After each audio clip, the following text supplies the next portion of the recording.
In the fall of 1781, the ship Zong set sail from Ghana, filled with dreams of death. On board were 442 Africans, chained and crammed into the bottom of the ship, breathing each other's breaths under a merciless roof.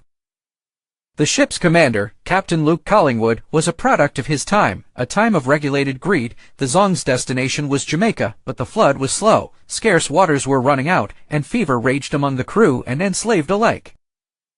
On a night when cries of seabirds mixed with wails of mothers losing children, Collingwood met with his officers. He said, "If they die on the ship, we lose everything, but if thrown into the sea, insurance covers the losses." At dawn the next day, orders were clear. Men resisted, women screamed, children understood nothing except that the sea was their final resting place. More than 130 souls were thrown into the depths of the ocean, where injustice knows no bottom.